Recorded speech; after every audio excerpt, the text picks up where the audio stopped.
And now it's time for Fabulous Film and Friends. On this 90th episode and Season 3 finale of Fabulous Film and Friends, we're going to dig into 2023's Wildcat, centering around the life and works of the great American author Flannery O'Connor and directed by Ethan Hawke, starring the director's daughter Maya Hawke, Laura Linney, Phililip Ettinger, Cooper Hoffman, Steve Zahn, Rafael Casal, Alessandro Nivola Christine Dye, Vincent D'Onofrio, and Liam Neeson. I'm your host, Gino Caputi, and joining me this week to try to unpack all of this literary and cinematic heaviness are lit major and self-proclaimed queen of the college library checkout counter, my kid sister Roseanne Caputi, author, hyp-MO-therapist, and pop culture critic Joe Field, and a man who lived the life of O'Connor's southern heartthrob O.E. Parker, replete with tattoo long before it was fashionable, Gordon Alex Robertson. Okay, Alex, say something macabre and spiritual, as a Flannery O'Connor character would say in a short story, as they face their moment of truth. With apologies to the spirit of Flannery O'Connor. My name is Joshua Zechariah Isaiah. I come from a place that's less a place and more a detachment from amity, an intersection between the lassitude of the spirit and the impetuosity of the flesh. I was born out from this barbarous union into a merciless landscape of dust and straw.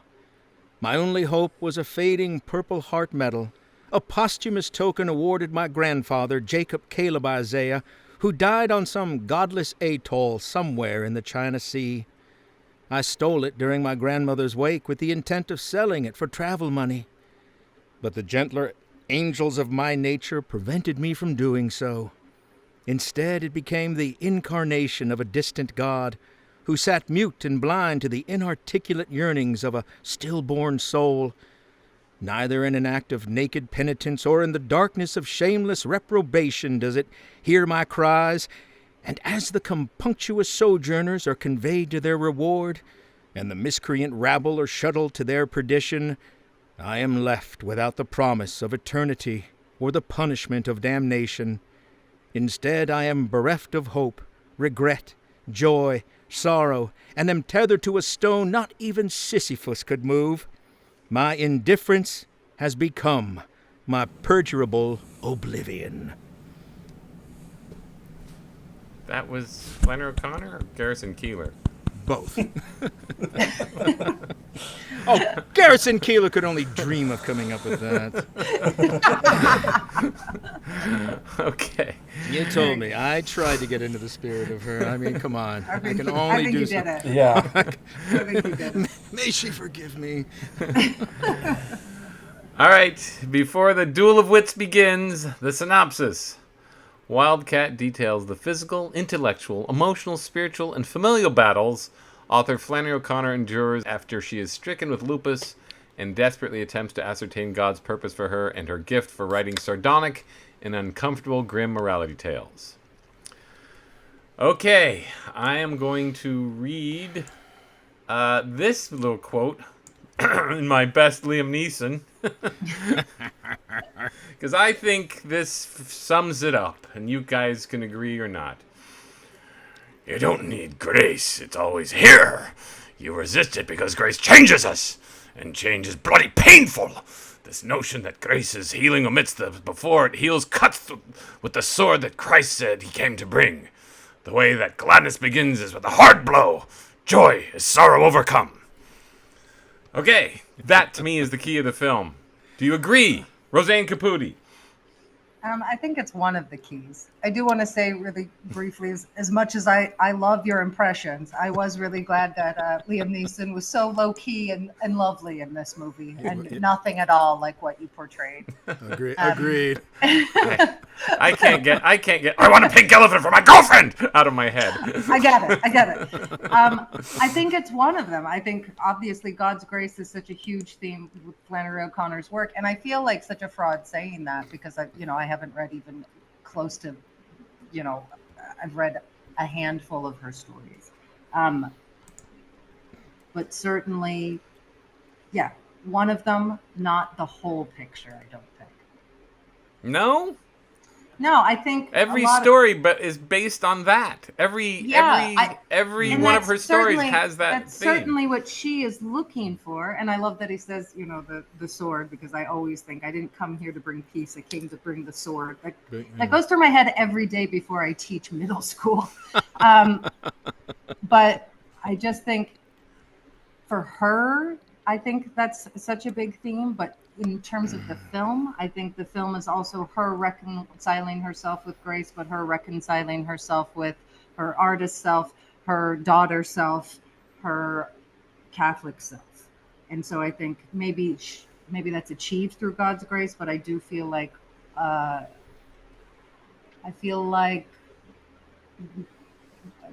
being numinous is also a theme in this film, which would be just as important as grace. Alex, what did you make of the theme of the film? What jumped out? To me, that's the crux of the film, right? That's there. the crux of the film. Well, to me, the two key scenes are the Liam Neeson scene, which I think fleshes it out, but the foundation is in the dinner party. Literally the dinner scene where they're mocking her about the Eucharist. Mm-hmm. And she finally blurts out, if it's a symbol, to hell with your symbol, or to hell with whatever it is you're talking about. It's, the religious life is not an easy life. Faith is the cross. It's at the cross. And I think that's everything that she ever did is predicated on that. Which was nice because once in a while we can get caught up in our own, like in her case. I mean, she's suffering. She has, what did she call it? The French wolf. French wolf. That ate her, killed her father and eventually did her in. But, you can only imagine, the heartache she must have felt, the bitterness, and am I doing the right thing? And that it takes somebody like Liam Neeson to remind her that, remember, it's the cross. And he has that wonderful way of articulating what it is she's struggling with, that she just needed, that reminder. It's like Mr.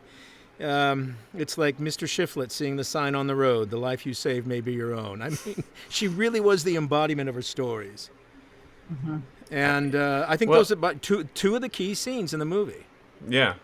Joe, you're in the whole Catholic psychological thing. What did you make of the theme of the film? I think a big part of it is her struggling both with who she is and also what the world wants her to be. So much of it is, I mean, like the question even in her story is like her mom reads her story and says, "Why is it you don't write stories that people want to read?" And it's funny, like reading a couple Flannery O'Connor stories is like, I know tons of people who have that same reaction of like, maybe I'm not smart enough to appreciate this, or, maybe this just isn't really for me. And I think so much of it is like people trying to tailor what she is like trying to do to their own needs and devices and things like that. But then also just her having to live as she is. It seems like there's a little bit of bitterness perhaps about like, I forget what the analogy was. She was saying, it's something like, this is like being married. Not that I would know anything about that, mm-hmm. And it seems like so much of it is a struggle of how does she like kind of maintain some of her identity, without like trying to bend to other people. And I think that it's summed up pretty well with what Liam Neeson says with regards to Grace, is that it's like this isn't going to be something that's easy. Like grace is all around you, but like the process of like attaining that grace is that it's going to be painful. It's going to hurt doing what other people don't necessarily want you to do, and being authentic and true to yourself, true to your beliefs, and also summed up I think in the phrase that we kind of touched on, which is that faith isn't an electric blanket, it's the cross. Yeah. It's that religion isn't meant to be there to kind of like make you feel all good and warm and fuzzy. It's like, no, it's there because it's true. It's what it actually is.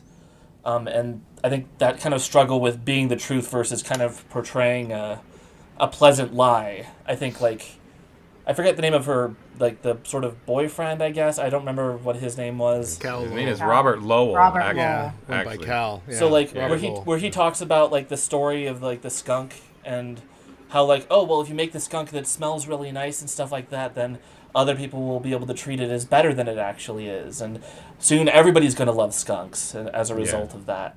And it's like, that's basically just creating a lie in order to, like, make people feel differently. It's funny, Yeah, you know. Joe, it's funny you bring that up because I actually struggled with that scene a lot. I was asking Roseanne when we first discussed the film.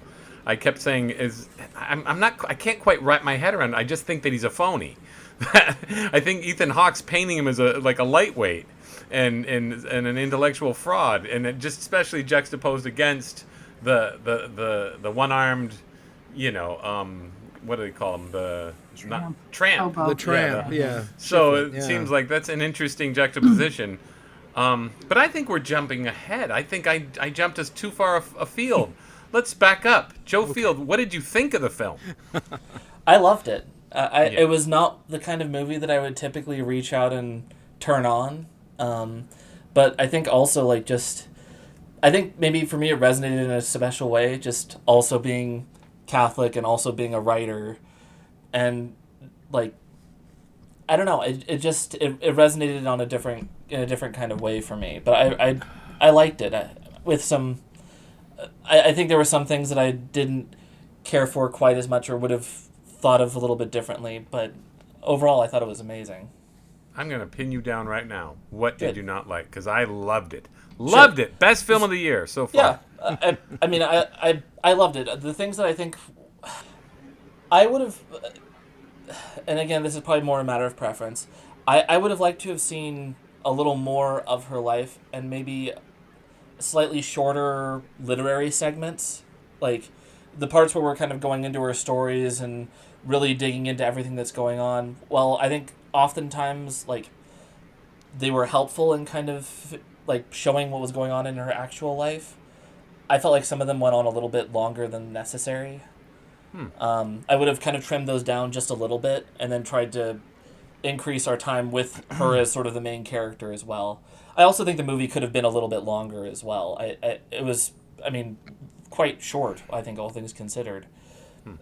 And I think that she's such an interesting person that, like, spending a little bit more time with her and engaging with her just a little bit more would have been enjoyable. Okay. I disagree with you, but we'll get into that. Sure. Alex Robertson, what did you think of the film? I loved it. Think of it as a shot of grace in an otherwise muddled world of Wolverine and Deadpool and all that other dreck. So, What are you talking about? That's the 1.5 billion smash of the summer. I know, and how dare I, ignore the pretty smelling skunk, and go for the true skunk, the true nature. I have to agree. I think it's one of the best, and I'll stake my claim as best of 2024. Even if they say it was released in 2023, it didn't really come to the public's attention. Yeah. Little there is until 2024. Yeah. But I'm going to put it right up there with Horizon, Part 1. I would put it above that, but it's certainly on the top of my list for this year. Same. Roseanne No, Caputi. Oh, sorry. No, it's okay. Roseanne, what do you got? Do you like it? Thumbs up? Thumbs down? Yeah, I loved it. And in fact, I feel like this podcast is difficult because I just related to it on such a personal level that it's hard almost to distance myself and just look at it as a film or just, in terms of cinematography and things like this, just because the first time I saw it, I really cried a lot. I just think her experiences and her stories, but definitely her experiences with her mother and struggling between, what she's trying to do with her life and how she's, in her own way when it comes with God and all these things. I'm just like, I don't think I've ever seen a movie, that captured it as much. And I'm actually struggling. Like, can only Catholics understand this movie at such a level? Because, like I said, the only review I read that was any good was that guy from Word on Fire. Everybody else really dismissed it, and he had this excellent thing to say that, and again, I think when you're talking about Grace, also her life as a misfit, like maybe she had tons of friends and things like this, but she still felt like a misfit even to herself. And he said maybe she was Catholic or had such a strong relationship with Catholicism because it was the one place she felt seen, because at its center, the person on the cross is a misfit. And I just think it's very hard for me to look at this movie objectively. I don't know. I mean, I don't Uncomfortable shifting of the seats? No. I don't think that's appropriate or relevant, whether you're Catholic or not, to judge, to like this film or not. That's what I'm asking. I am asking. Again, just on if now it's hard to imagine if I wasn't Catholic but to me this film is everything I've ever wanted to see in a biopic about an author. I entirely agree. I'm just looking at all the other reviews saying, it was muddled and uneven. And Joe, honestly, I felt like I could have stayed with her stories for even longer.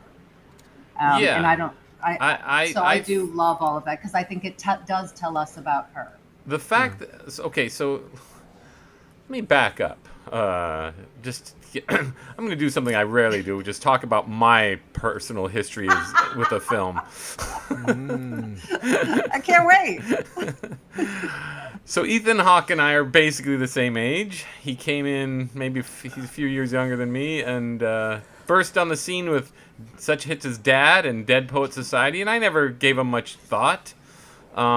He was in Alive in 1993, and he did a really good job. He was great. In a fairly spiritual film for a mainstream release. But then he did Reality Bites, and he became sort of a Generation X slacker douchebag in my mind.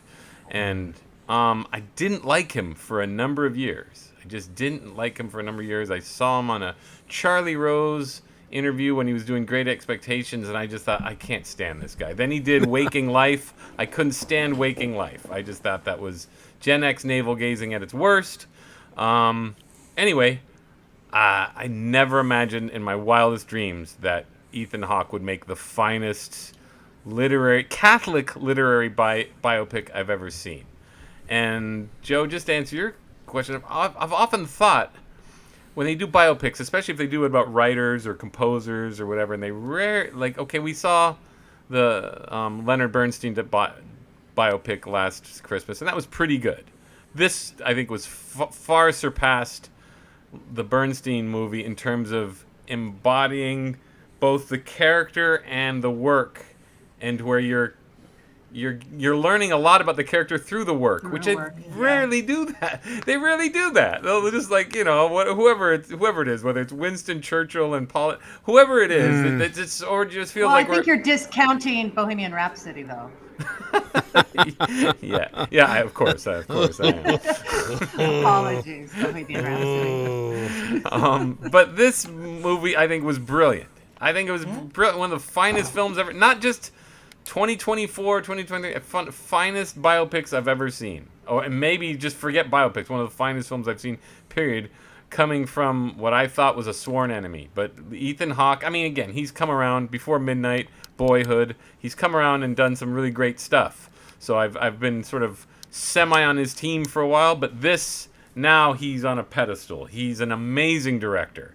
Great cinematography. It looked like an old photo throughout. And what I liked is you didn't need to differentiate between real life and the book and the short stories. They all sort of wove into each other seamlessly. And Joe, just to answer your question, I can't stand when they try to cram in everybody's life into a 2-hour movie. You can't. So my mother saw Flannery O'Connor at Georgetown. She told me that years ago, and I've always sort of held that in my heart and my head, like, wow, that's cool. My mother saw her, and I stole her volume of Flannery O'Connor off her bookshelf, her complete works, and so I've always sort of felt a closeness to Flannery O'Connor, but like a poser. I only read 2 stories. I read The Good Man Is Hard to Find. I read Parker's Back. This movie was so good. Not only did it challenge me to explore faith in art, but it also made me just want to read Flannery O'Connor's stories. So I've packed in the last 2 weeks, I've packed in 5 more of her stories, just basically in preparation for this podcast, wanting to read the stories that are in the movie. Well, I'd say beyond that, any of her output, she was a prolific writer in terms of just letters, and her, and I guess a lot of what we saw in the movie and the dialogue is also from her prayer journal. I guess that was had a profound influence on Maya Hawke. Yeah. The story of how she fashioned together a monologue for Juilliard from the prayer journal. Huh.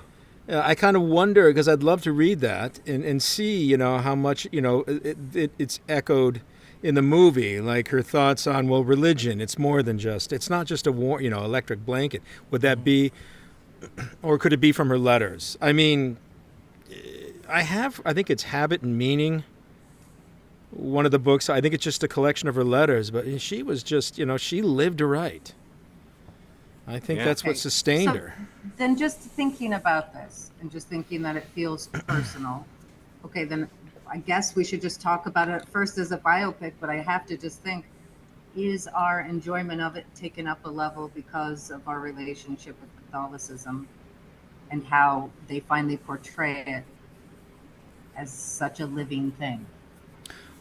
I'd say yes. Yeah, I would say for sure. I would say yes, yeah. For sure. But I'm just backing up in terms of the skill of the movie. Right, and you're right. But it Because is hard for me in this particular film. Starting I off can with- easily starting watch off with the movies where comfort- people are Italian and different, and look at them objectively. But for some But reason, if I had this never in read, particular is hard. so I never read The Comforts of Home, and just the way the movie starts with this trailer to like the upcoming preview of what's about to happen, which I think is really interesting, just as an idea of itself, of like, oh, here's a little tidbit. I didn't have to read the story to understand that this is a really cool way to start a movie. Yeah. So I'm not talking about reading the stories.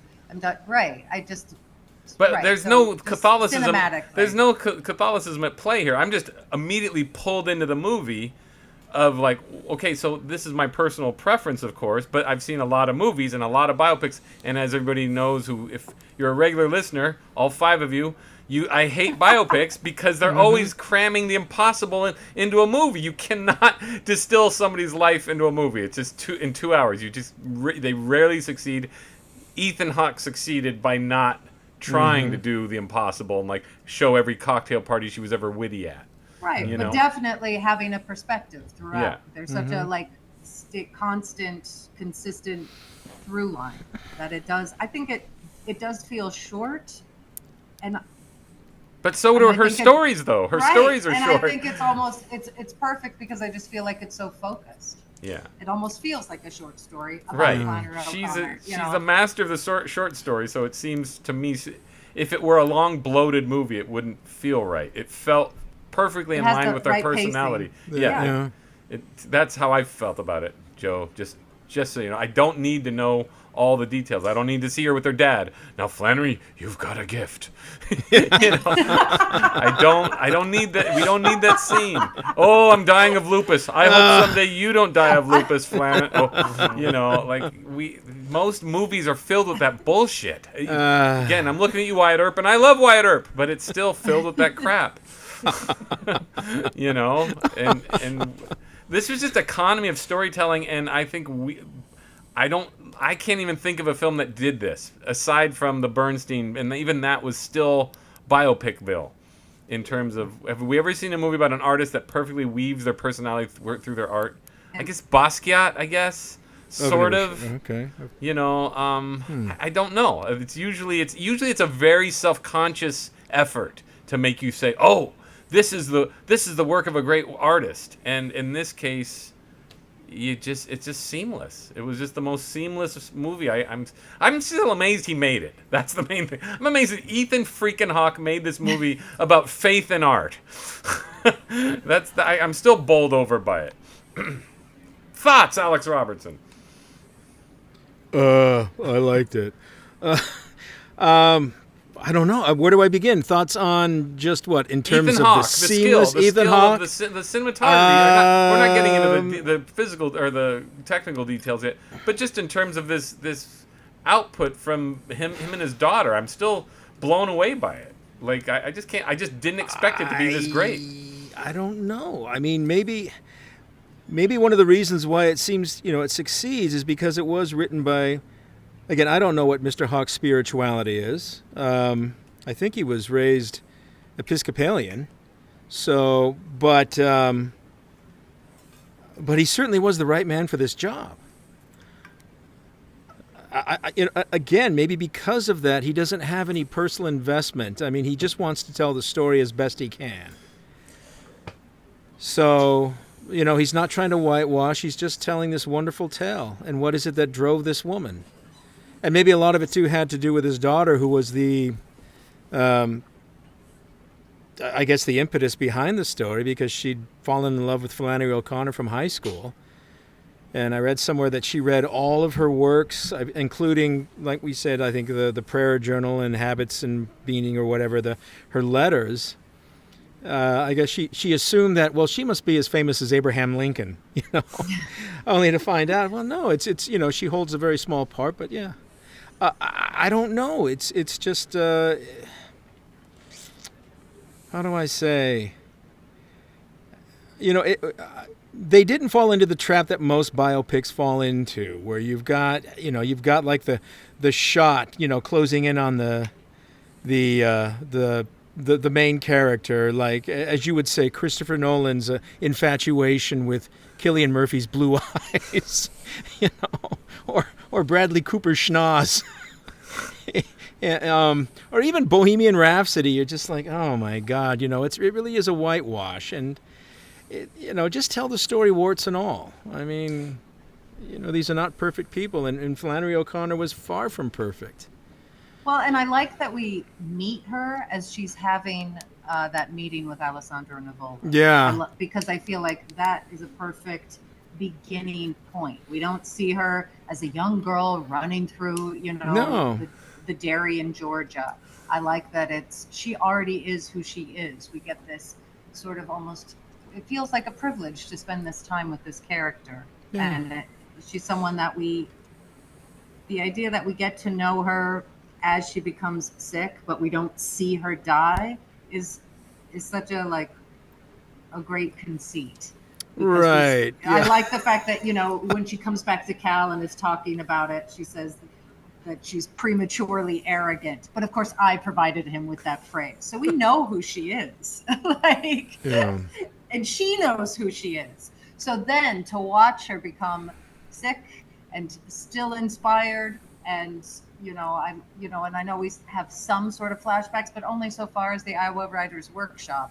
I think that's a privileged glimpse into her life instead of an overly long explanation of who she was when we don't see why we should care. Well, we don't need to get that convoluted backstory that so many of these other biopics have, like you say, the relationship with the father. I'm sorry. No, go ahead. I think, let's bring Laura Linney into it, not performance-wise, but structurally, bringing them all. I mean, I just think it's a masterwork in terms of psychology. Joe, psychology. It's a key word for you. So let's talk about this. He brings in the mother beautifully. So we're introduced to the mother from the first story, the star, what's her face? Star Drake. Star Drake. Star Drake. So we're already getting this sense of this horrible mother that she's kind of beating up on, and and Ethan Hawke does take the time to show the grief that the mother's going through in the Father Flynn scene. So we understand. Yeah. So nobody's a bad character. Nobody's a terrible person. Nobody, there's no black and white in this movie. she's a loving mother. She does love her daughter. She doesn't quite understand her, but she loves her, and she has those moments of clarity as the mother. Something about, you could be a little nicer. I mean, that's such a wonderful moment. It She's really not is. wrong. And she's not. She is not wrong. And but she does care. It's funny that Ethan Hawke shows how much sort of blame Flannery O'Connor points at her mother, if that's true. I don't know if it's true. I haven't read the letters. I haven't gotten that far. I'm just a passing fan. But she doesn't let herself off the hook either. No, if we're to believe that Holga or Sarah Ruth or even Julian or some fragment of her, she's not, I wouldn't be surprised, like with Holga, well-educated. It's too smart for...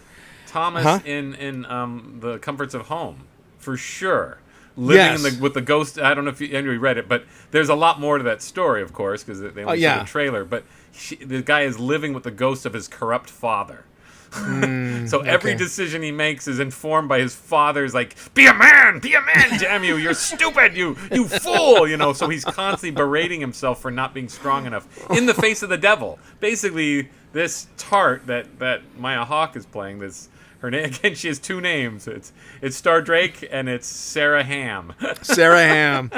It's a really funny story, and it relates. Again, Roseanne and I can really relate to it because we had a mother, and Alex, you were witness to her charity, just bringing people in off the street. I do. Yes. Hitchhikers and God, vagabonds. you remember that? Yeah. She was constantly doing that, and we were constantly biting our, gritting our teeth and. Hopefully, this is the night we don't get murdered in our sleep. And this is a man called himself the Misfit. Misfit. These are my children. Anyway, he'll sleep with you, Gino. Anyway, Joe, let me let you talk. So. I want you to just. I guess you've already articulated it, but in light of what we're saying, do you still going to hold to this opinion that there isn't enough going on? That's not the first question. The first question you asked him was about psychologically and the mother. Which question? I can handle all of it. Yeah. I have no doubt. She's protective of you with your baby bald head. I know. It elicits that kind of response. So I think the first thing is I want to clarify my position of saying I didn't think it was long enough. I don't mean to say that I think that the film should have gone backwards and filled in her childhood years running through Georgia or some crap like that. Like, I think that having it as a snapshot is much more powerful, much more punchy, and I think it's probably a much better reflection of, like, the most important aspects of her life, like, memorialized in a film. I would have liked to have seen more stuff within this specific period of her life. And, like, just even small things, I mean, I think the movie does so well with such small moments as, like, trying to walk up the stairs, and spending the time on those things. I wouldn't have minded a few more things like that. And I'm not saying, like, the movie should have been, like, a 3-hour-long Wyatt Earp kind of affair. I'm saying that, like, and I would have loved to have seen a little bit more. I liked what I saw, and I would have wanted to see more. It's not saying that it's a bad movie because there wasn't more stuff for me to enjoy, just that I liked what I had, and I was like, oh, man, it's over already? Oh, well. So, I think that's the best feeling you can ever have, though. I think so. I think what this movie does so well that we all forget about, and a lot of the filmmakers today forget about, is you always leave your audience wanting more. Yeah. And this is one of those, because how many of us felt inspired? Look, I got to go read more about, I want to know more. And I agree with Joe. You felt like, but then again, it was like, but you know what? You gave me a launch pad. I mean, I have a better understanding of Flannery O'Connor.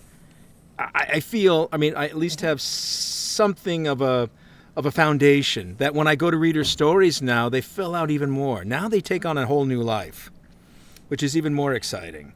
You could read about all these other authors that write about her and analyze her, and it's like, oh yeah, that makes sense. But then when you see it in visual form, told by a masterful filmmaker, and yes, I agree, Ethan Hawke, yikes, he's up there. Yeah. He needs to be recognized as a master filmmaker. Yeah, because he he's did not, though. The movie made $500,000. Now, I think if people can get over their queasiness with the liberal use of the N-word in her works. He's gonna make a mint off of college literature classes, as a companion piece to teaching her, because this is the, and Alex and I can attest to this just in terms of watching, RSC plays. If you're in a Shakespeare class, I can't imagine a literature professor passing up the opportunity to teach Flannery O'Connor with this movie. Yeah. I think it definitely will last. I think it's obviously I think it's the finest of its kind. And I think if I could just interject a little bit, I think one thing to also think of is like this movie is. I think that with these sorts of movies, it can be kind of a danger of falling into like how much of this is going to be art versus documentary almost. Like, is this just going to catalog the person's life, or is it going to have something to say? And I think that in this case, it is such a great reflection of her actual stories. And like the whole idea of like, I'm not writing this, I'm not going to like change the way that I'm telling the story because other people won't necessarily like it. I think that's like the guiding like idea behind the movie itself.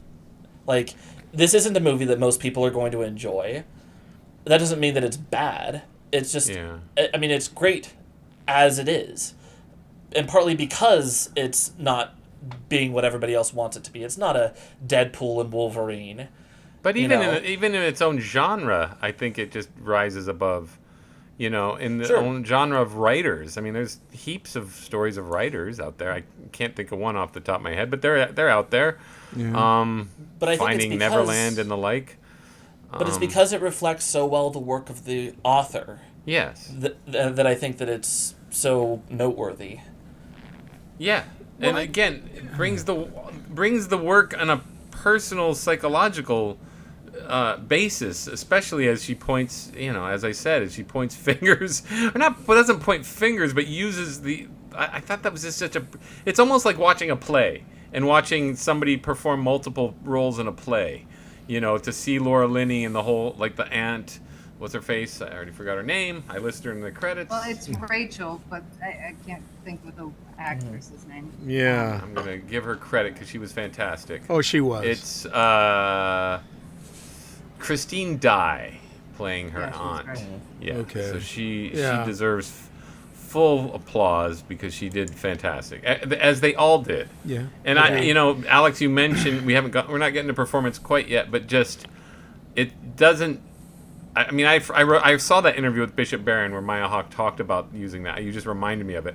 But that scene with Liam Neeson really was accomplished, and I was thinking, boy, I wonder if she did that just on the spur of the moment. But then now you reminded me of, like, she probably had years to think about it, because it, if anybody deserves Best Actress, it's Maya Hawke. It's Maya Hawke for that scene. Well, the thing too, I just think the fact that she, you can have years to practice something and still not understand it, but the fact that that scene is remarkable, and it is because she does seem to feel both frustrated with herself and egotistical but wanting these things and not almost, I don't know, like not knowing how to not want to be this great artist. I think it's powerful. Remember he brings in very simple Catholic solutions. Yeah. And she's resisting them. Well, at first, though, I like that scene, too, because they sort of up each other's game. Because at first, he's just giving her pamphlets. Right. And when she reads the pamphlet, right. And that's a really funny line about James Joyce. Yeah. Oh, him. Yeah, he's banned in Ireland. He's banned in Ireland. He's banned in Ireland. The fact that he keeps trying to say, that'll sort you, and then he actually does engage. And he does. That beautiful scene when he... Without overstating. The Latin prayer. The most perfect thing. Yeah. No. I just love that, and they both managed to... I think it's an interesting scene where two people truly are interacting. Yeah. And I think definitely in a biopic that rarely happens. No. Definitely in film. In lesser hands, they'd be chewing this. They'd be chewing the scenes. And not even that. He's platitudes. Yeah. Oh, it could have been very saccharine. Those Elvis-like platitudes. Unnecessary. Just those. No, but he's really tough. He sounds exactly. I don't know what you guys all think, but I'm like, man, I know that priest. Don't we all? I mean, I feel like for real, those answers that he gave. Yeah, and again, it's a Hollywood actor who is giving a priest his due as a man who has studied philosophy and theology for 9 years. And they rarely, and see, that's another beautiful thing. Like, Nina and I we were watching it once again. I was watching it once again with her last night. 3 times I've seen it now. Okay. And we're just looking at that scene of the church with her mother in 1955 Georgia, and it's flawless. And you know, only Coppola has, I think, mainly, I don't even know if Scorsese, but of the Catholic filmmakers, only those two maybe get it right. Most people get Catholicism wrong in some dumb way, you know. Cause, and Ethan Hawke isn't Catholic, but he, like his attention to detail with what a mass actually looks like shows either experience or respect. And I got to tip my hat to him for that too. Like, you know, he doesn't do the cornball things. He doesn't go over the top with it, of any of it. He doesn't. It's accurate. Yeah. Yeah. To the point where, again, I think maybe, say if it isn't her mother specifically, it's what frustrates her either about her mother's faith or women like her mother or Catholic women she has known. And again, I talked about this before, but I think it's so funny in that church scene where she's irritated with how much money her mom is putting in the collection. And Maya Hawke, I read this review talking about how her performance is purely nepotism and she's terrible. And she conveys that just by looking at her mom in the most subtle way. Yeah. I'm like, oh my God, I've done the same thing. Or being irritated that Laura Linney is like still praying when everyone's sitting down, which is classic. No.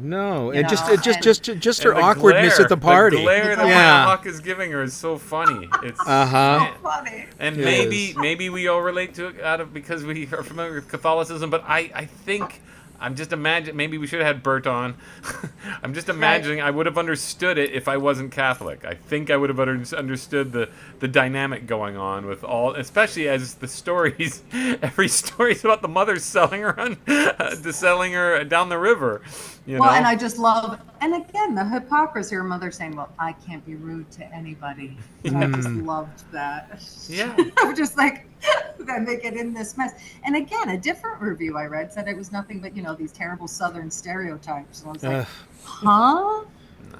Well, I mean, that was my first fear of when I saw the previews, is that Maya Hawke's accent seemed a little too stock. And I would even say, I'd say she definitely made me forget very quickly that it wasn't. It's not the best Southern accent. It wasn't. It wasn't for sure. That's a minor weakness, but she certainly made me forget it immediately, just with her mannerisms, her snaggle tooth, everything. She just, you know, she's got incredibly straight teeth, and she didn't look like she was showing off. It's not a Bradley Cooper nose. Her snaggle tooth looked legit, you know.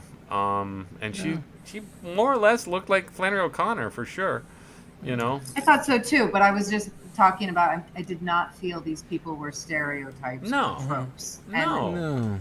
I'd say I felt a little bit from the aunt but her scenes get much stronger. Okay, we're getting into performance, but just the scene with her talking about Gone with the Wind, I felt that was a little over the top. Where they're laughing about Mammy and all that. I thought that seemed straight out of a biopic.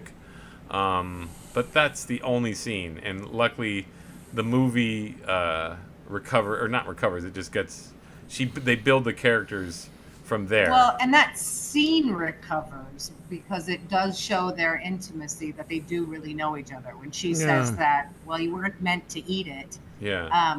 Instead of them responding, I think we talked about this. Yeah, she does. She says, "Oh, don't be so coy." Oh, don't be so coy. Yeah. And her mom immediately is like, "Oh, you must be writing something." And they really seem like they really seem like family. Right. Yeah.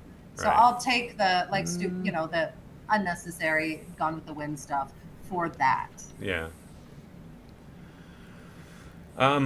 Okay, Roseanne. I know we always get to this now. So does it matter that this is a story about a woman, or could this have been about any author? Well, it does matter that Flannery O'Connor is a woman. It matters in terms. It doesn't matter to me though. And that, God bless you, Gino Caputi. I feel like you've walked through. You're in a new epoch. But I understand what you mean, of course. But I do think people have anybody who has undervalued her as a writer and not seen her as important as Faulkner and things like that. It is because she's a woman. And possibly it's because she's a Catholic. To the film's credit, though, it doesn't ever deal with that. It doesn't.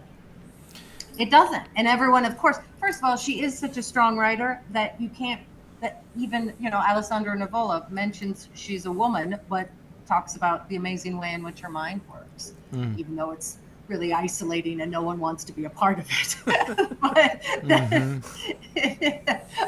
So I guess it matters to me that she is a woman, I guess, because she's having this very real experience as an artist and a spiritual being. And I don't think, and you said before that men aren't shown that as much either, and I think that's true, but I just think it means a lot to me that as a woman, she is shown going through struggle. And it's always that women are trying to free themselves from suffering because we're all such, sad sack victims. It's never that a woman is throwing herself into suffering to reach salvation. And I think that's a big deal to show. Again, explain to me the difference between if there was a man going through the same thing for his art. Explain the difference. I just don't think it matters. It's just a well-told story. I mean, Flannery O'Connor. I agree that Flannery that's O'Connor true. is one other. Okay, again, I'm only playing catch-up. Again, I'm saying to everybody listening out there, I'm only a passing fan. But I've always respected her just from a good man is hard to find. And it never... I think people do, yeah. It's just, it's taught in college short story, courses and literature courses. And it just seemed like it's such a jarring story to read when you first read it. Just think, okay, but what did I make hell? you text? What did I make you text? That she is better than Mark Twain. Yeah. And so that's always my big thing of just like, okay, if she is better than Mark Twain, then why won't... And she is just as racist. I read a different review talking about, they're trying to pass off her racism. I'm like, again, they're not. She's not, progressive. She is racist, and she is brilliant, and she is Catholic, and she is all these things. Like I said, numinous, whatever. But I just think...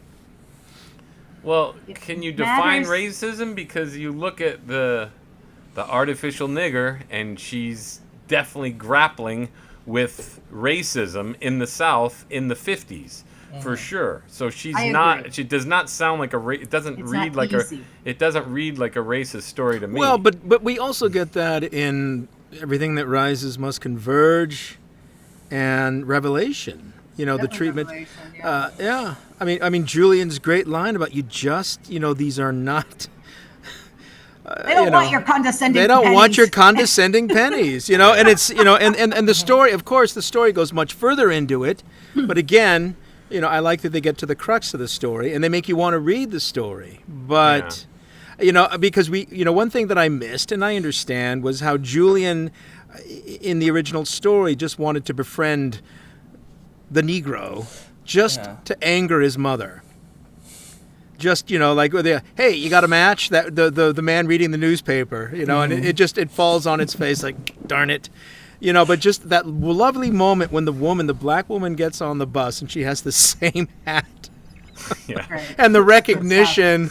Especially that she was babbling about that hat. That hat. They will know whether I'm coming or going. All this to say, I do think it's important that she's a woman because I don't think women are seen as artists and spiritual creatures nearly as often as they should be. Well, what's interesting... That's true of every human, but certainly women. That's what I have to say. Well, it's interesting that they touch on that in a very subtle way in the movie. Because we have the mother and the family always referring to her as Mary. Mary Flannery. Yeah. And the reason why she goes by Flannery, I think, I don't know if that started in Iowa or New York. If they're going to take me seriously, I've got to change my name so they don't know who I am. So if they read my stuff, they'll think that I think that was intentional on her part, the Flannery O'Connor. Well, because she's fighting. She is clearly name changes are a thing with her. Yeah, but she's she writes about them a lot. Oh yeah.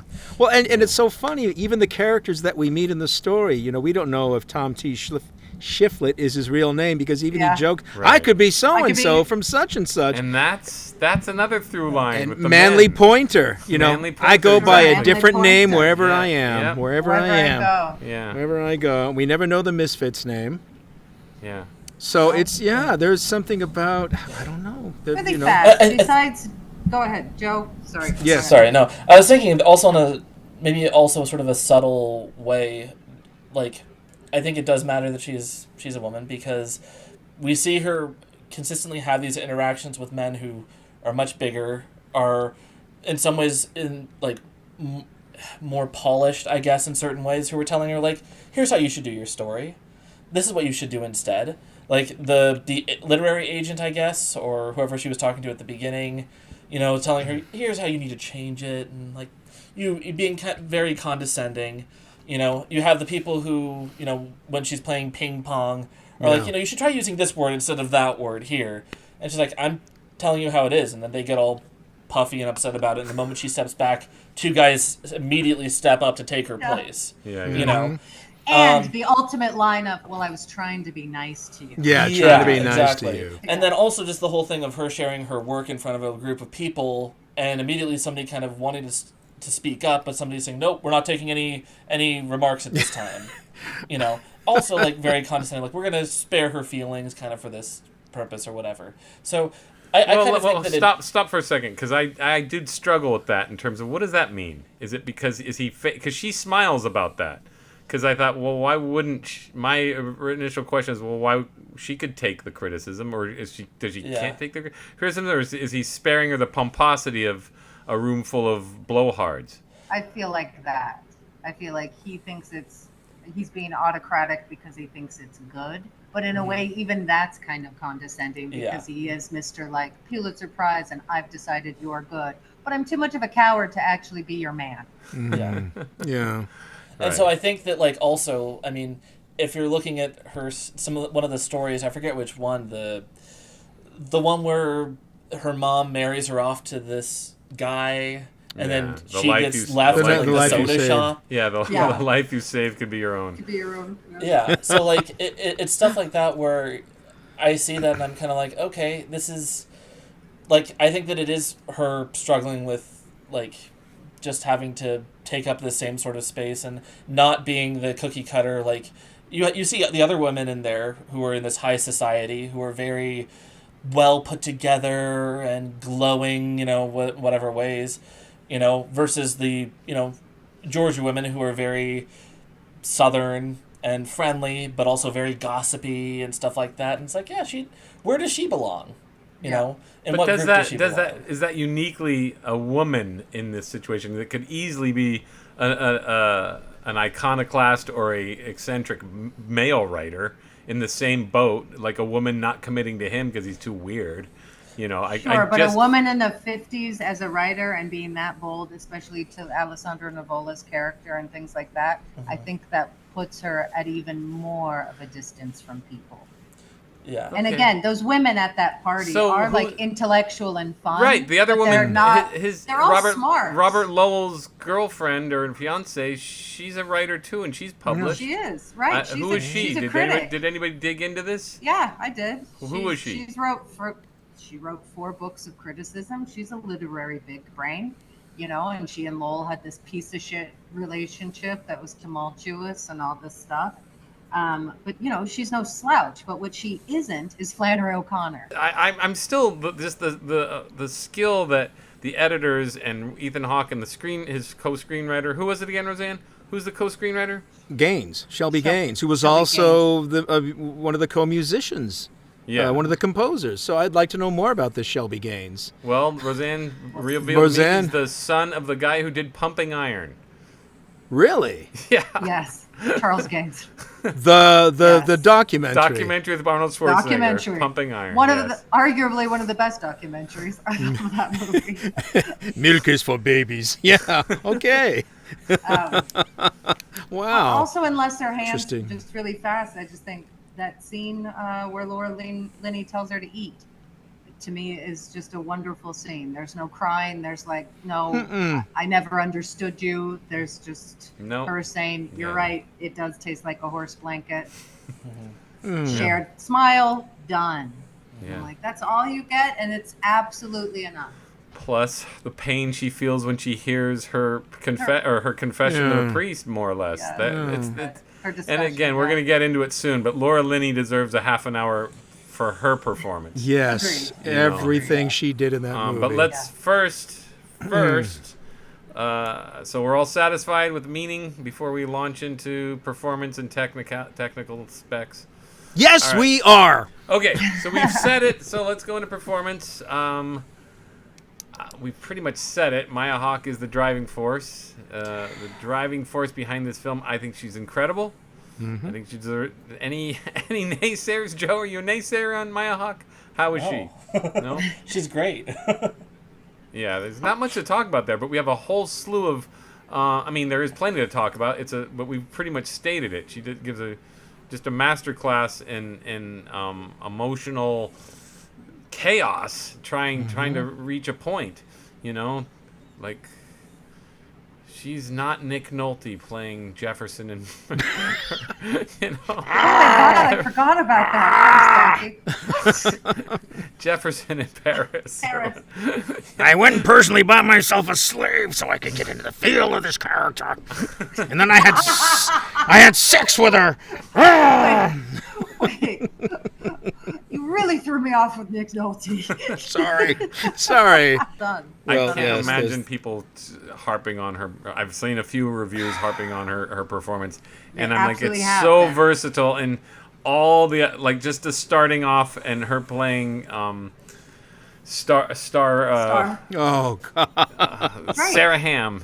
She's just funny, and it's like Get away from me, devil woman! I mean, just her laugh. She's physically different. Yeah. And I'm just like, that's not fair. They're not being fair. I She's even different find her. physically I each even time. find her fascinating as Julian. Yeah. That's a little that kind of borders on gimmicky, but I don't care because But in the context of the way the story is told, the way the story is told, it is. It's again, as you say, it's just seamless, and we know, and it's like they make no attempt to kind of hide the fact that her hair is, pulled up, but it doesn't matter because it is Flannery O'Connor being the author's mouthpiece. But I've always had that sense when you read that story. Julian is sort of a slight individual, that had the benefit of a good education, but is going nowhere. And again, no complaints. Yeah. I am complaining only about the reviews saying, how terrible she was and how her wig is bad. I mean, they're picking on things like this. I'm like, and it's not. It's not. I'm like, I love to pick on bad wigs. Yeah, that's one of my favorite pastimes. See, again, I've said this many times on this podcast. See the George Foreman movie. There's you want to go pick on some bad wigs. To me, that is the quintessential terrible biopic where they're not even trying. It's like, gosh. So this movie, I just like, no way. She looks great. She looks like she's in a photo the whole time.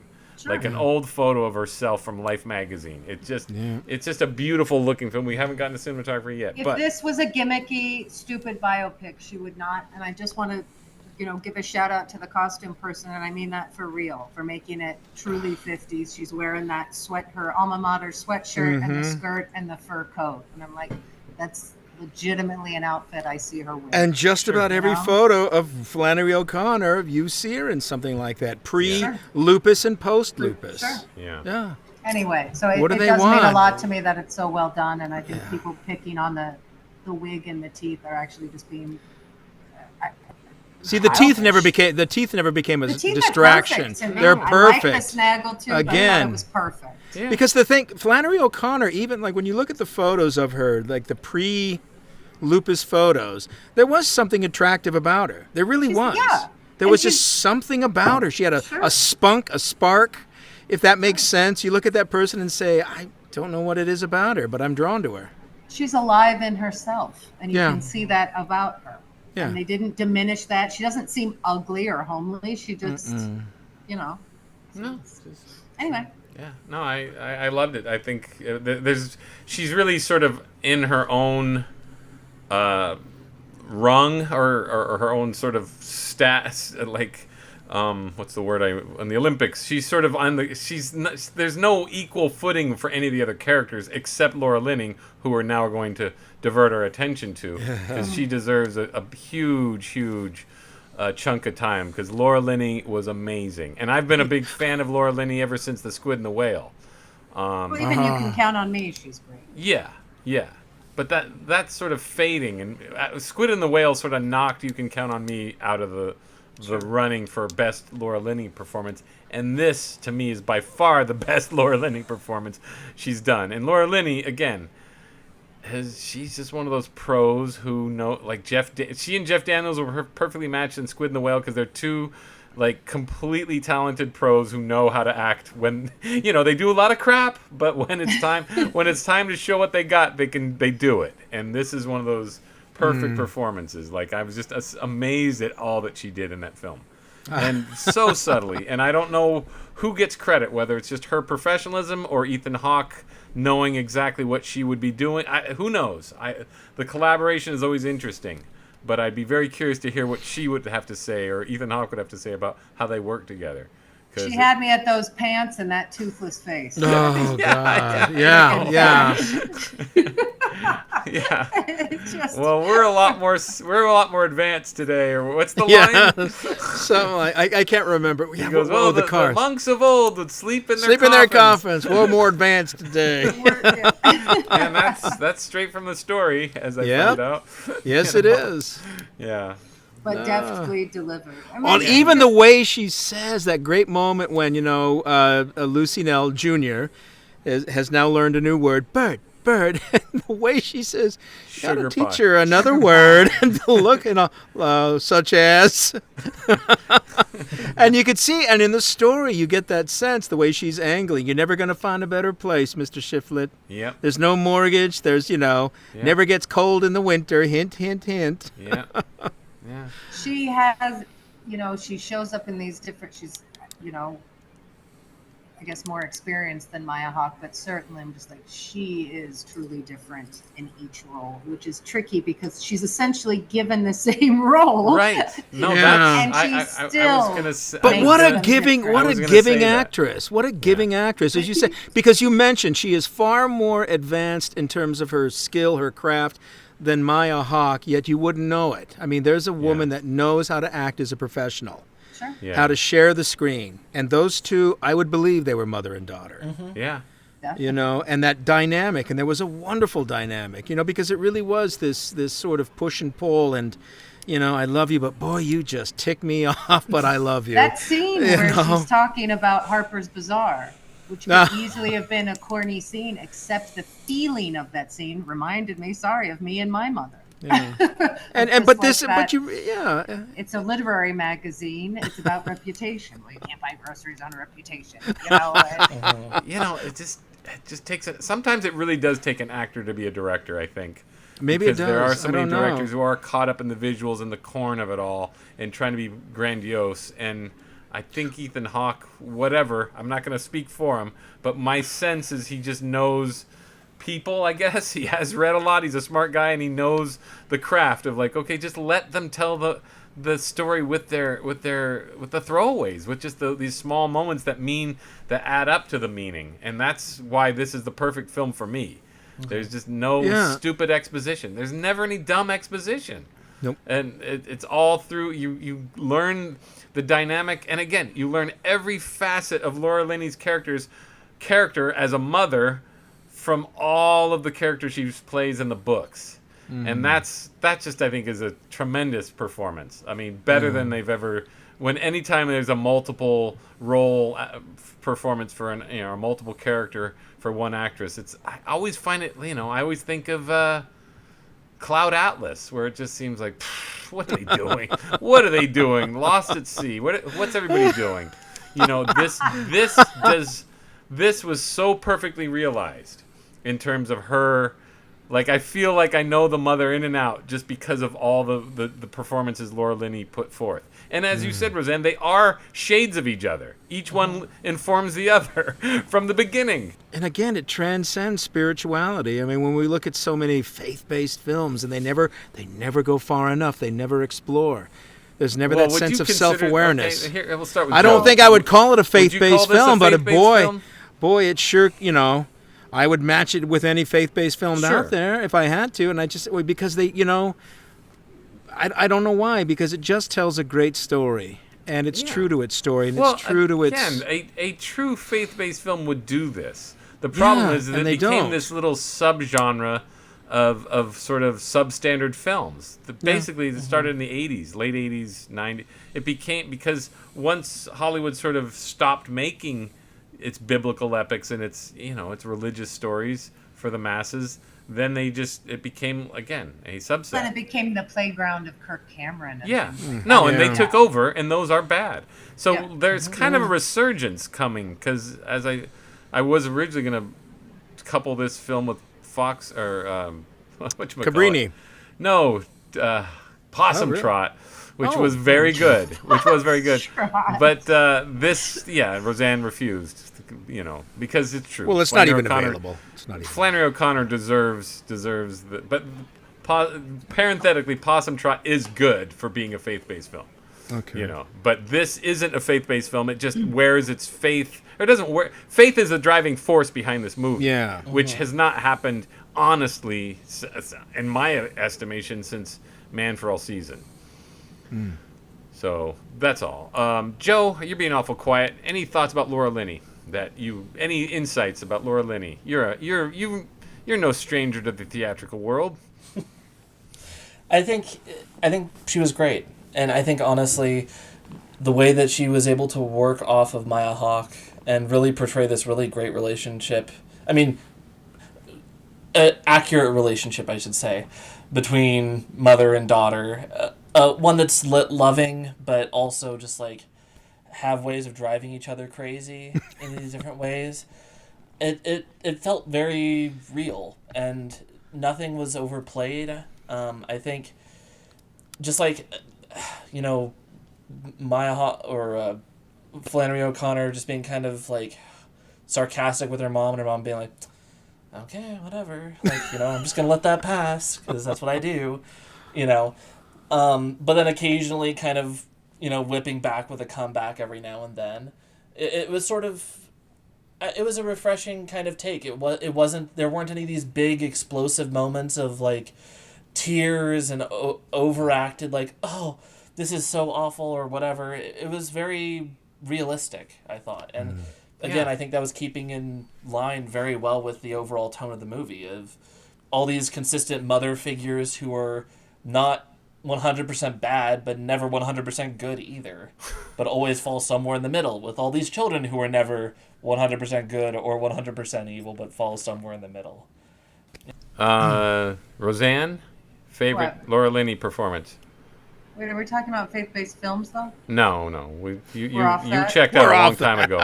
You checked out a I didn't check while. out. No, Okay. I'm listening. I So just we're wanted back. to talk We're back about at Laura Linney. I faith-based went back films. to Laura Linney. Oh, what would you want to say? Well, say your piece about faith-based film, and then give me Laura Linney. Okay, having a character who's spiritual and of a faith doesn't make it a faith-based film. Otherwise, Malcolm X would be a faith-based film. I just think it's an amazing film about a person of a particular faith. Same with A Hidden Place, or whatever the name I can never remember. Yeah, A Hidden Life. Hidden Life. Hidden Life, right? Yeah. Hidden Life. But I think about maybe that as- maybe what helps is you would like to show these movies to those that are making faith-based films and say, Yeah, hey, for you might want to sure. take a look at this and see Right. how you lay can... off the Willie Ames nuts stuff and more about this. Make it a film about these people and their relationships with their faith and who that makes them. My favorite Laura Linney is Toothless Pants. Again, I love it. I love the hat afterwards. I love her pawning off her daughter, and I love her exchange with Steve Zahn. I hope we get to Steve, all the bit We players. will, we because will, Steve Zahn we is will. amazing. But that's my favorite Laura Linney, because that I didn't see coming at all. Like with Southern Mom stuff, whatever. And she does a superlative job in all of it. But that one is particular, like, good stuff. Mm-hmm. Joe? I have to agree. I liked the specific Laura Linney performance of the mom who basically sells off her daughter. Which, even though, like, right before watching the movie, I read Everything That Rises Must Converge. And so, for me, I feel like that has more meaning for me personally within the context of the overall film. Just, like, I feel like it sheds a different light on the story itself. But I think that her performance there kind of got across some interesting and weird, complicated emotions that are just not things that are seen very commonly.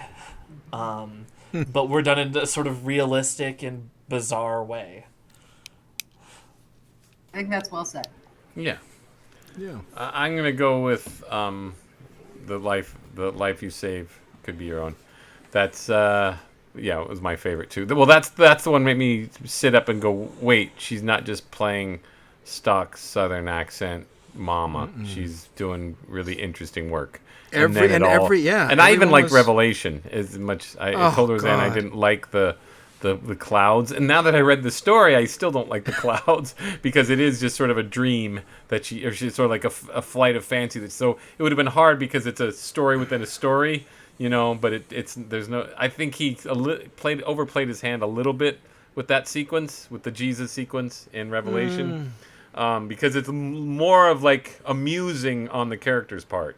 She would often muse about Jesus giving her that choice. I think about that a lot because I remember that. I think it's fine, and I think he made it kind of 50s, which I think is an interesting choice. I got it. It's a little broad for compared to the rest of the film. That's all. It's a little broad. Anyway. She's great. Okay, so we're really running out of time now. So let's scoot along. So Alex Robertson, who's the best deadbeat boyfriend in the film?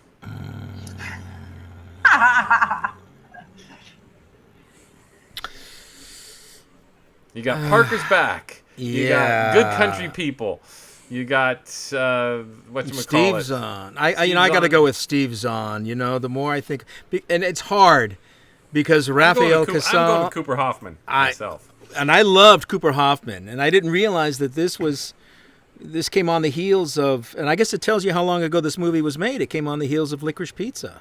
Mm-hmm. And he's like, he's looking like a veteran actor. Perfect. He was great. To me. I mean, everything. I still love the line when they're at the dinner table. Just, you look like a writer. I mean, the way he just lays on that charm. But I got to give it to Steve Zahn. I mean, it was just nice to see that Steve Zahn is still out there, doing great work. Yeah. And just, sure. And he didn't. I love him shouting about that dinner. Yeah, but he didn't seem 100% the character. He seemed like Steve Zahn to me.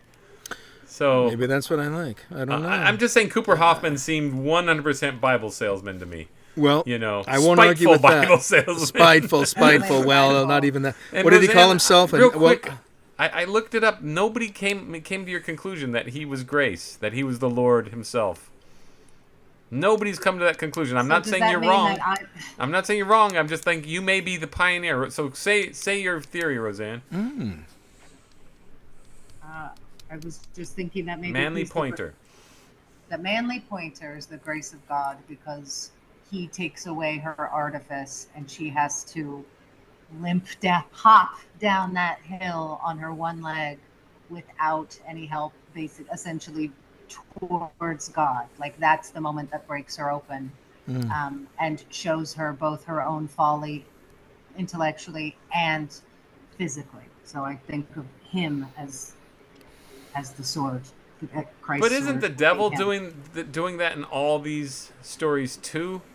You could say that, but I think she's smarter than that. Yeah. Well, I think the way that she operates.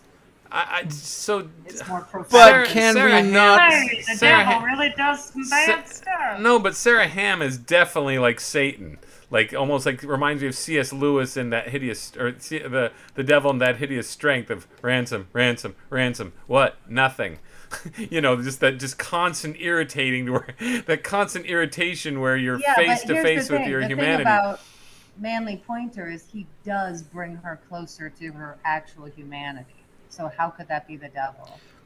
It's hard. I think I'd agree with Roseanne because Manly Pointer is almost cut from the same cloth as the Misfit, just not as violent, murdery, but still, yes. But he's a pain in the ass. And he's taking people's belongings for sure. He's taking people's artifice, though. He's taking glass eyes and but he's hateful about it. That's the only thing I think. He's he is. But can Remember, that still King be? Had sex with Joan Baez. I forgive him for that because he transcended that to create a movement. I will say this though. Does anybody else notice the aura around Gino? I'm in awe. It's like I'm in a Flannery O'Connor story. With heavenly grace he keeps saying, "Do you love me? Just say that you love me." And she's like, "Yeah, but just say." So I wonder if you're not wrong, Roseanne, because he keeps saying, "Just say you love me." Why can't you just say you love me? It's weird. It's weird that you say not wrong instead of right. Why would you choose that? But Gino, could not an agent of chaos be used by God? He is an agent of chaos. An agent of chaos that will, because as we learn from these Flannery O'Connor stories, that grace is not just all around us. It's a shock, and it's a thing that can shock us out of our incoherence, our stupor. Him running away with the leg says to me that Roseanne's right. Yeah. But he's also done this sort of evil, and he's sort of lying, and to say that you're many different faces and names seems like a devil's game. And it could be, but in this moment, it acts as God's grace. That's the thing. He doesn't have to. He doesn't be God's grace. I agree. He isn't right. Even if he is the devil, what he essentially does is take away her artifice and bring her closer to humanity and on the road to God. Therefore, it acts as God's grace. Okay. Fair enough. Joe, you got a favorite scumbag boyfriend? Yeah, I think it would have to be him. If for no other reason, the scene of him running away with the leg. I think the scene with him questioning her from the porch is awesome. Mm-hmm. I just loved him. I thought, man, Cooper Hoffman's, he's a good actor. Plus, that's a well-shot scene. Beautifully shot, perfectly shot. But he just seems that so much like that character. And again, the detail to his costume from the book, it's there, even right down to the yellow socks that roll down to the ankles and the oversized hat. Yeah. The big hat. And the blue suit. It was perfect. But his natural Philip Seymour Hoffman face, that freckle face sort of, kind of fresh-faced. Yeah, fresh face, but not trustworthy. Which he had even in Licorice Pizza. Yeah. Well, he's kind of a con artist in Licorice Pizza. Exactly. Yes, he is. Yes, he is. No, he's good. Good training. Good training for this role. Roseanne? Go. Pick your sleazy boyfriend. I think it's Cal. Cal? Yeah. I don't think he does I don't think he makes enough of an impression. But I feel something about him. You just don't like slimeball writer guys. I don't. And I don't like intellectuals who are wieners. And I think he does convey that. And he does remind me of all the asshole MFA jerk faces in grad school who think they stand for something and don't. So I think he really does. I think he has a hard job.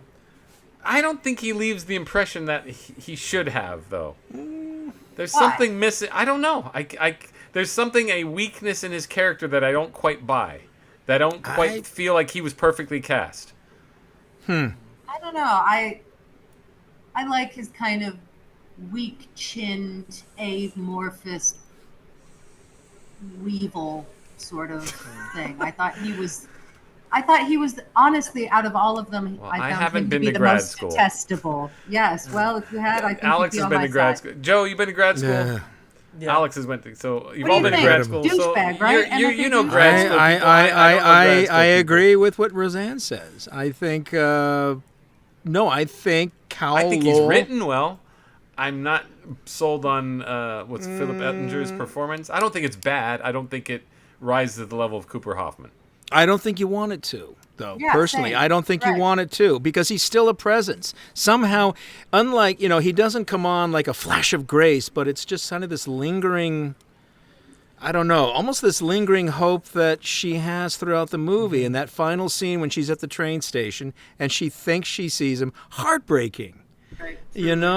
And it's just, I mean, Now, it could be argued he was cast for his inherent weakness. I think he was. I That's think what he I'm was. saying. I think he was.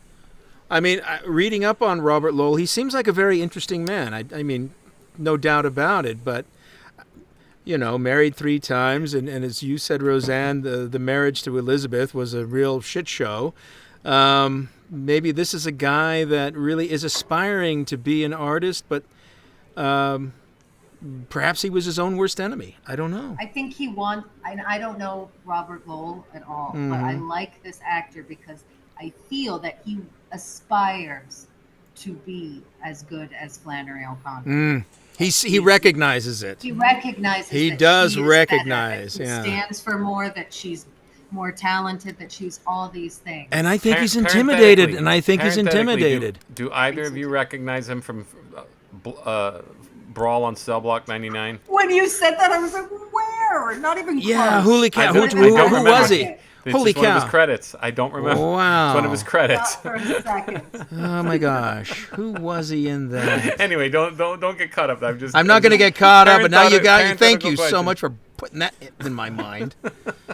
I think that one thing is that he is attracted to her partly because what she offers is words that actually have meaning behind them, whereas a lot of the people, these elites that they're kind of hobnobbing with, like, they're all talking about stuff, but it's all kind of meaningless, kind of wordplay and highly intellectual exercises for things. And for her, it's a lot more than that. And he kind of sees that and is like, I kind of like that, but I also kind of like being part of this too. And I think Exactly. that's sort of the There's a wishy-washiness. There's a And I self-loathing.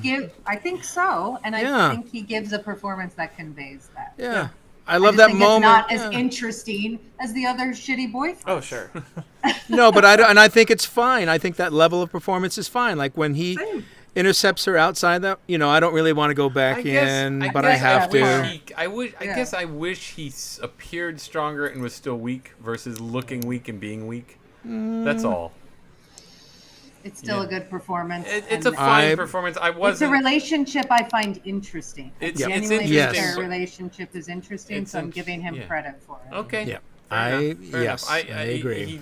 He's growing on me, but he was my first sort of do I love this guy? I don't know who is this guy? Where did he come from? So I was sort of again, Cooper Hoffman for sure stole the movie from me in terms of being the best. But what's his face who played Parker was no slouch either. Yeah, he's good. No. He was yeah. really interesting. Yeah. So And I don't think he's an actor. I think isn't he like a hip hop artist from the Bay Area? I saw that. I Yeah, don't know, I but mean, he did a really good job. Oh, and he was. He definitely had the right quality for sure. He had that sort of rakish, Yeah. Yeah, for sure. the bad boy that the good girl's attracted to. Well, again, she's plain Jane in the story, and Yeah. it's pretty like he's sort of in love with himself anyway, and then she starts I just love that she resents that he thinks he's holy. Anyway, But what All a right. great ending to that story. Anyway, It yes. So yeah. All right. So now moving on. Cinematography. We've talked about it. Who's the cinematographer, Alex? Quickly. that guy that everyone knows about. No, Steve Cousins. I hope I'm saying his name right. Yeah, he's a Cosens. Oh, Canadian, eh? I'm half Canadian. yeah. I tell people that, but I no, think he was brilliant cinematography. Perfect biopic Yeah, cinematography. yeah. Wow. They should hire him for every biopic ever. This is certainly going to put him on. This better put him on the map because this Wow, what a It great... won't, since everyone hates this movie except then us. screw them. Then we've got to Well, put... I- we've I- got to look, evangelize. Here I Have go. you seen Wildcat, brother? Have Here you I seen go, it? Here I go with my bandwagon or my patting myself on the back, breaking my arm, patting myself on the back. God. But Blade Runner, guys, Blade Runner. When nobody loved Blade Runner, we loved Blade Runner. So we were in the forefront. This movie, I know, will endure. I know it. Yeah. I know. Like it a will endure. Flannery O'Connor story, it will Yeah. just From your mouth to God's fester ear, and I and mean that. linger and will get under people's skin. Well, if nothing else, it is unbelievable. It's beautiful. Like, Yep. it's not And one of the best. slogging through yellow-colored, Ugh. And it terrible- reminds you of Hey, what a good everybody. movie is. If you if you don't believe, if you don't understand what we're talking about, just watch the George Foreman movie, then watch this, and tell Or me watch you don't see the Deadpool, difference. Or you even know. or even Bohemian Rhapsody. Bohemian Yeah. Rhapsody. Bohemian Any- Rhapsody A lot of that. looked like absolute Brian Slinger. Singer. Brian Slinger of shit. Singer crap. It just looked like crap. It looked like a garish Most biopics, costume yes. party. And this does not look like a costume party. This looks like, and again, I think it's always the strongest. Spielberg did it with Schindler's List. It's always strongest to make it look like the photographs of its time. Yeah. Because you immediately say, oh, well, I'm in that era. And it did. And they did Mm-hmm. an amazing job. It's, yeah. The house, the shots of the house, Oh, inside the house. we live in that house. We That's live our in that- house. It is. That's our Vale house. It looked like it. I just I felt it. I could feel the environment every time. But Yeah. even when it was a fake computer shot of New York, it still looked like a neighborhood and it looked great.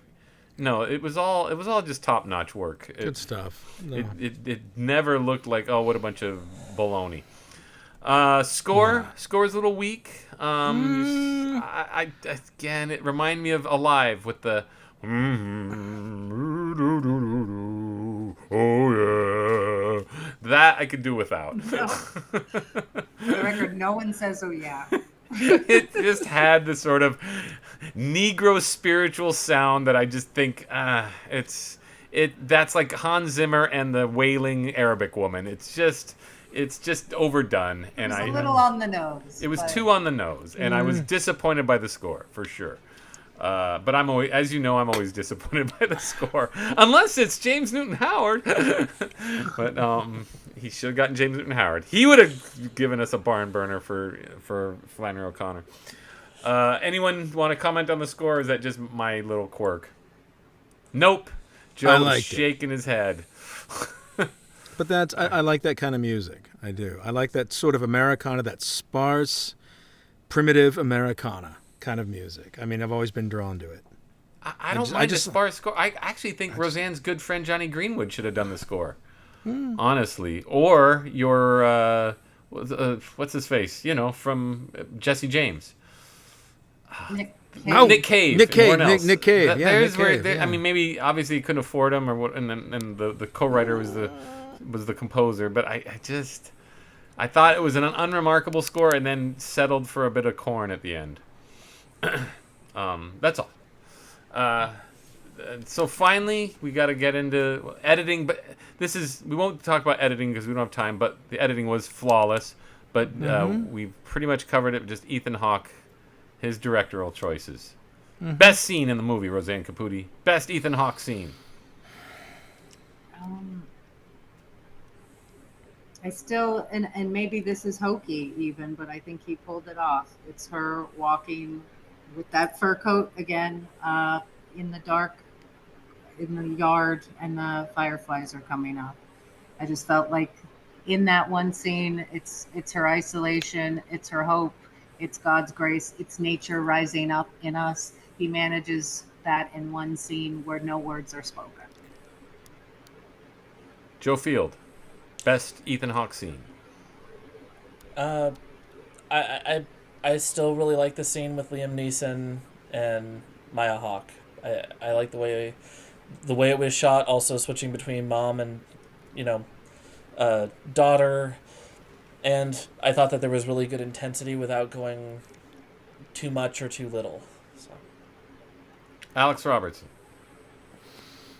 The dinner party.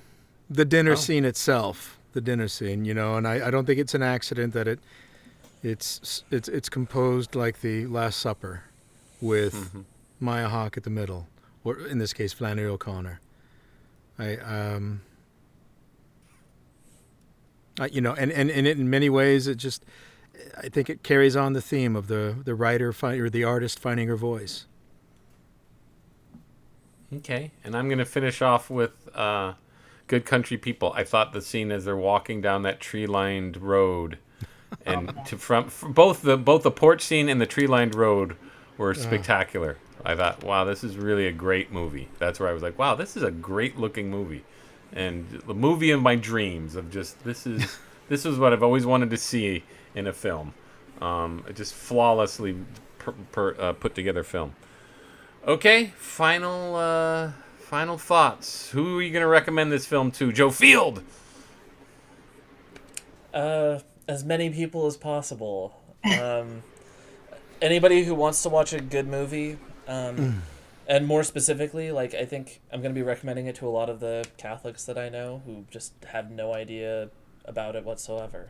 Okay, my wife got bored a little, and she said, I haven't read the stories. I don't know. I don't know about this. I haven't read the stories. So I think we would run into that. So do you have to be a passing Flannery O'Connor fan to enjoy this film? I say no, but reading the stories helps. For sure. I hope it will make people want to read. Yeah. Mm-hmm. Roseanne, who are you recommending this film to?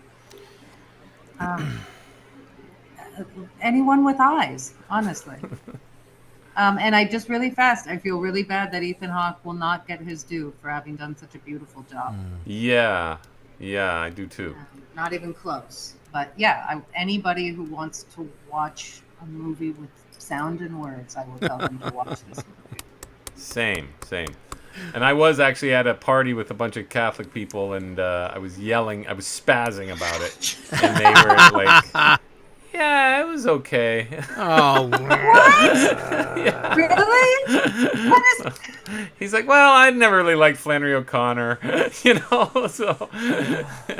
But you know, it's a great movie. But I'll tell you that Possum Trot. No, hey, I'm not knocking. I liked the story of Possum Trot. Which brings us back to Jefferson in Paris. Am I right? Alex, who are you recommending this film to? The unwashed masses corrupted by the DC and Marvelverse. I just Repent, don't think. sinners. I honestly think you might as well be handing them a I volume probably of her would short be. stories and saying, "Quick, write an essay." I could try. I know it's futile. You know. It's futile. But I think I would start with Catholics. I think I would start with, here's a story here's a movie that gets it.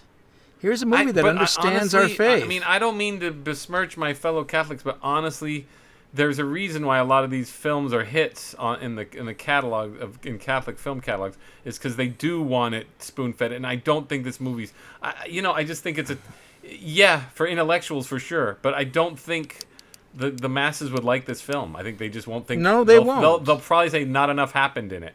No, probably. That means nothing toward you, Joe. I'm just saying most people say nothing happened in this film. I don't care, That might be true, but that's not going to stop me from recommending it. Yeah, that's true. No, I just meant in terms of people want the fireworks are there, but I'm not sure the Liam Neeson scene is people. It's a kind of great moment, almost like Christ-like moment that people will just not see.